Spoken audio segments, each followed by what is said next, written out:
दिल ना लगई हा। दूसरी फरमाइश पूरी करनी है जल्दी जल्दी में। पियर फराक वाली चेहरा देख रहे हो इनका, ये दूल्हा है, इसकी बात मत सुनो तुम मेरे बाद मोहब्बत को तरस जाओगे, कि तुम मेरे बाद मोहब्बत को तरस जाओगे, कि तुम मेरे बाद मोहब्बत को तरस जाओगे।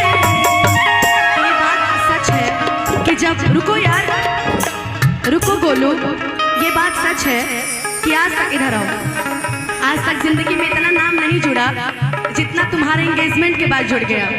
एंगेजमेंट तुम्हारा था, लोग आंसू मेरे पोंछ रहे थे कि अजनबी शहर है